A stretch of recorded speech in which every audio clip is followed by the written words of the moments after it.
this is why I think what you've got here is absolutely brilliant. Here I come.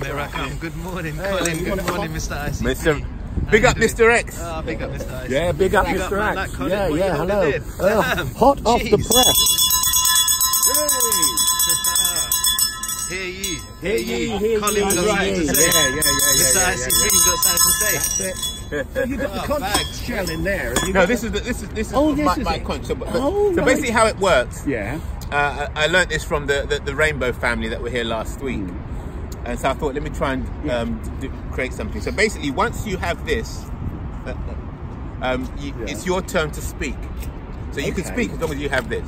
Yeah. Now, if people want to ask questions about what you're saying, then you give them the ball. But you hold this, that's right, and then you pass that around. Right. Meaning no one can run off. That's right. But also we know what the question is, who the question is addressed to. Ball and chain. Yeah. Okay. You understand? Yeah, and then once I finish speaking and finish answering the questions, then I just pass the whole thing over. So I'm going to see if it works today. That's brilliant. Yeah. Hello, good morning. I don't know what your opinion is on this kind of topic. Do you know what I'm trying to get at? Do you understand? Yeah, the transgender side of things. I don't know. Would you consider this to be a woman? Just, you know, you can say whatever you want. You can say no. Or... If you consider yourself as a woman, so yeah. Unless he's going to be competing in a sports competition, in which case all the other girls can't actually beat him. The weightlifters. That's right. Judo. It depends. But is he a woman? This is the thing. He can say he's a woman, and anyone can say they're anything. But if he had the chop.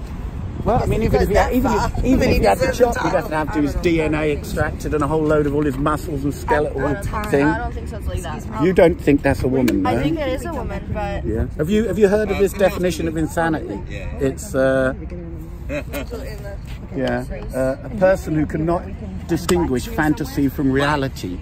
So, based on that statement, would you not think he was insane? No, I don't think it's a mental illness. You know, but it's insanity if, by that definition. This is the legal definition of insanity. A person who cannot distinguish. Really updated. Yeah, but do you think he's deluded or No. You don't?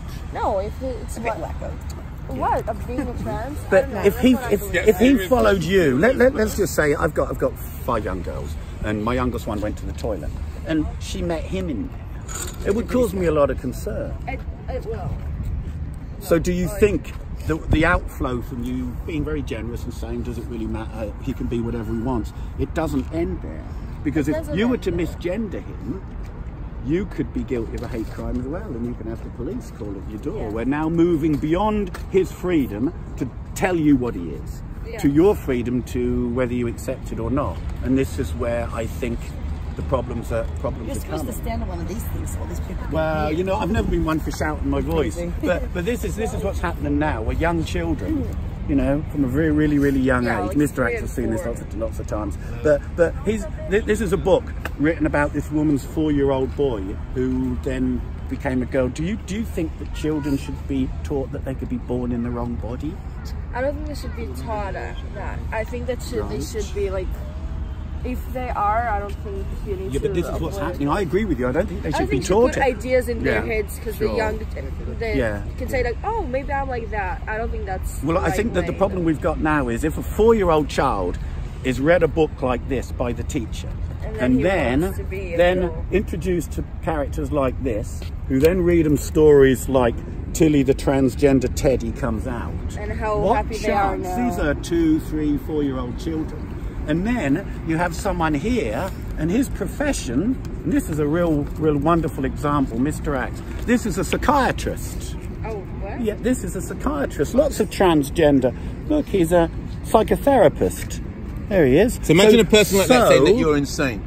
Yeah, yeah.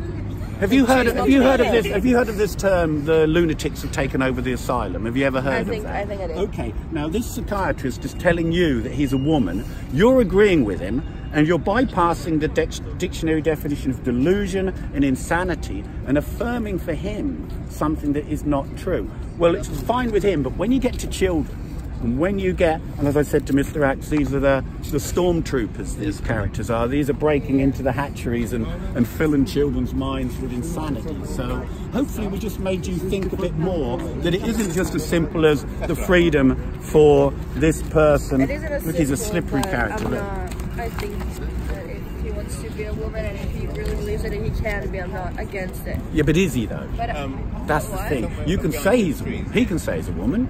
You can say he's a woman, but is he a woman like you? Is he the same as a woman like you? I'm interested. I'm not trying to shout you down. I want to hear what you think as a young person. A part of me says yes, and a part of me says There's like articles to every direction in this area. Like, it's a very specific. You can say against all the transgenders. I think there are scenarios which it should be like illegal, but there are other scenarios which it should be okay. Okay, yeah. I mean, I'm not talking about the legality of it. I'm talking about the reality of it. I think that as a person, I do consider him as a woman like me, but when it comes to kids, I think you should be very careful at how you present it, maybe, and also they can go to gender-free bathrooms and make bathrooms for people that are trans. It solves the problem of kids. There he is, MistaRax, in his finery.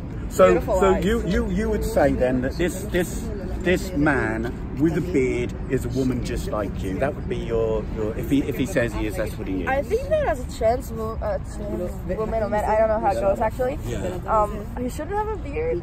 Kind of like. Why shouldn't he? Because that's gender stereotyping of the worst. That really is. You don't want to make him conform. Do you think he should have a pink ball? Should he have a pink ball gown on or something? So what's wrong with this woman having a beard then? No, I think like there are women who have beards because they have that. In the circus. Yeah, but trans men that become a woman, they want to be. Okay, yeah, I'm now falling into a trap. Okay, well, I'll show you a transgender woman without. Who defines what's a woman and what's a man? Yeah, there's no, he has got a beard. Look, here's another transgender woman. He's a transgender female activist. He's now considering himself as a female? He is this is him after he came out. He's already transitioned. To a woman or to a man? That is a woman now.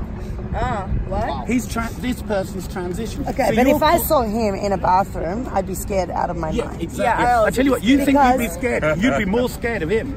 Now, this is a twice convicted rapist who, while he was in prison, transitioned to a woman. He was put in a female prison and he sexually assaulted 2 women.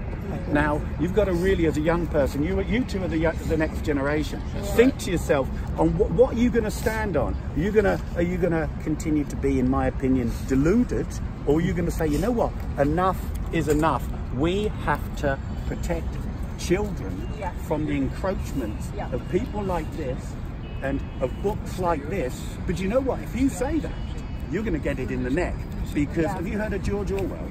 1984. Yes. Okay. Did I hear about it? Well, look. I gave one of my daughters this quote yesterday. Being in a minority, even of one, did not make you mad. There was truth and there was untruth. And if you clung to the truth, even against the whole world, you were not mad. And that's our job. Because every time that we affirm an untruth, we're colluding with the deception. Okay. And this makes you a revolutionary. Look, in a world of revolutionary deceit, telling the truth is a revolutionary act. And me and Mr. IC3, we're here to try and help you understand that sometimes you're going to have to stand and be brave and say what your heart is against the popular flood of things. You know what? Have you heard of virtue signaling? You probably have. Yeah. Virtue signaling means you basically say the thing that you want other people to hear, and you become liked. And there's always that pull to us, because the more you do that, the more friends you've got, and all of these things. That's right. Up until you say something like this, and all these lovely people hate your guts. Which I'm glad that we've been able to have a conversation without people getting too emotional.